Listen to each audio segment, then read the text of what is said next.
In this Healthcare Marketing RX video, we're going to cover how to make sure that you have a HIPAA compliant relationship with your marketing agency. Healthcare Marketing RX is for practice owners, healthcare medical practice owners and decision makers. We want to help you make better business decisions when it comes to marketing. For example, should you stop marketing, start it, change something about your marketing? What should you do next? When it comes to any type of marketing you could think of, email, SEO, website, social, etc., what does good even look like? What should you be looking for? What should you expect from email marketing, a newsletter, SEO, and so on and so on? And there are a lot of other questions that we can add to this, but you get the flavor.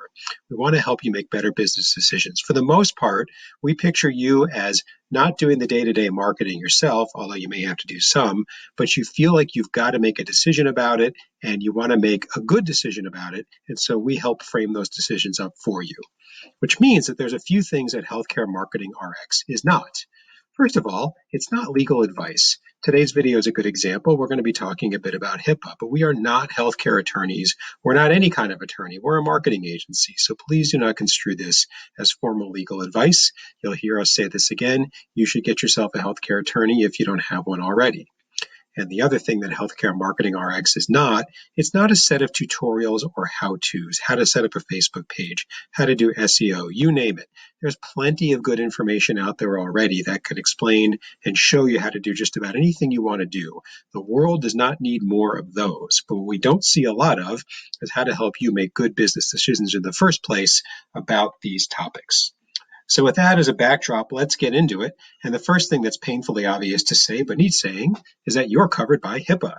You have to protect PHI, protected health information, and make sure that only authorized people can see it. And the word authorized is a pretty heavy word here.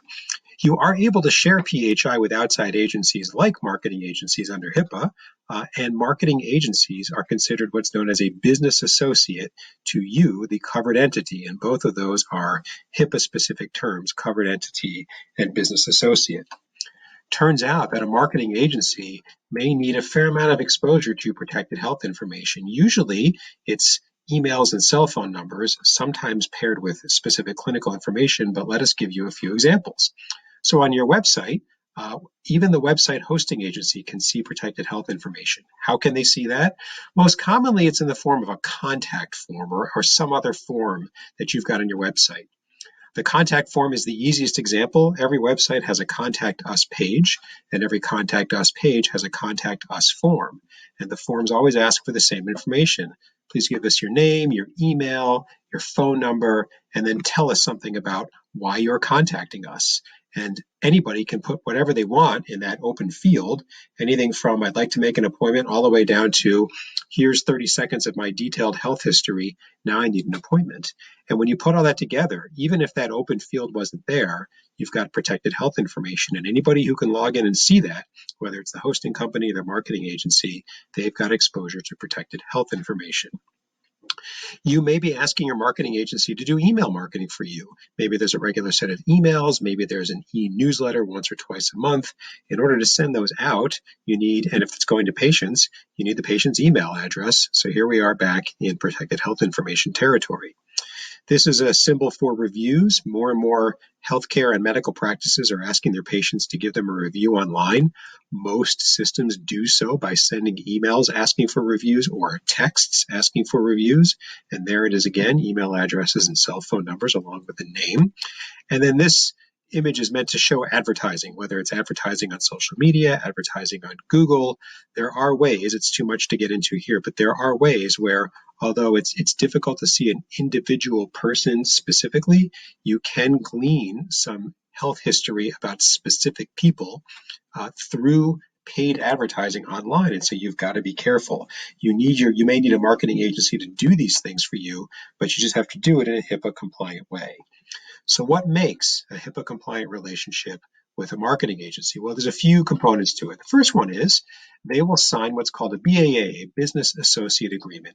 It's required by HIPAA. It's a dense legal document. Some are denser than others, but good BAAs will have at least these four categories of, sections of coverage. in each one. The first one is what's required of the business associate, in this case, the marketing agency, with respect to protected health information, with respect to other areas of HIPAA that are relevant to the relationship and relevant to a marketing agency. The second section is what's required of you, the covered entity, across those same areas, protected health information and other areas. Third section is how are you each going to protect, store, and transmit protected health information when you need to. Think of an example of transmission as like sending an email back and forth. There are other ways to do it, but just to explain what transmit means in this context. And then lastly, God forbid, what happens if there's a data breach? In that case, who does what? Covered entity and business associate. What are the deadlines? How long do they have to report back? Who pays what costs? These can all be laid out in a business associate agreement. And the reason that it's good to do that is if, God forbid the worst happens and there's some kind of data breach, rather than you and your marketing agency getting angry at each other and pointing fingers at each other and losing time, you've agreed to it all in advance and you can assign blame later. But if you've laid out who's accountable for what, how fast, and who pays and other things, then you can deal with the primary issue, which is fixing the data breach and cleaning up the mess. You as a covered entity should have your own business associate agreement that you use with third parties like marketing agencies.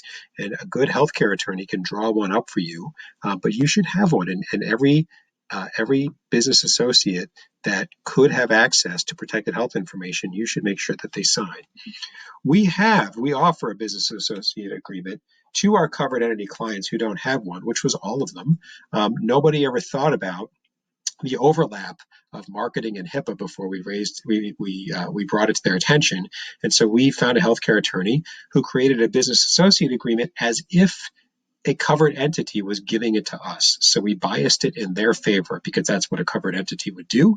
And it holds us quite nicely accountable to them to make sure that we are protecting protected health information or private health information, PHI, to the best of our ability and in compliance with HIPAA. So that's the first thing. What else makes a HIPAA compliant relationship? Well, we like to say they talk the talk.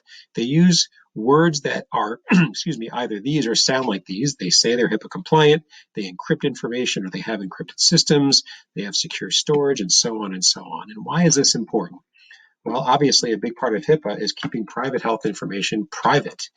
The business associate agreement is a legal document, so it's going to reduce your legal risk with respect to HIPAA, but it's not going to keep your data any safer than it was before. That's not what a legal document can do.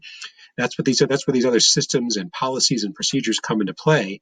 And when you're looking for a marketing agency, you should ask them about these things. And again, a good healthcare attorney can give you a good set of questions to ask, but they should say things like encrypted systems, policies and procedures, these terms that I've said before, and other things as well, and be able to show you if you ask, can you demonstrate to us that you do X, Y, or Z?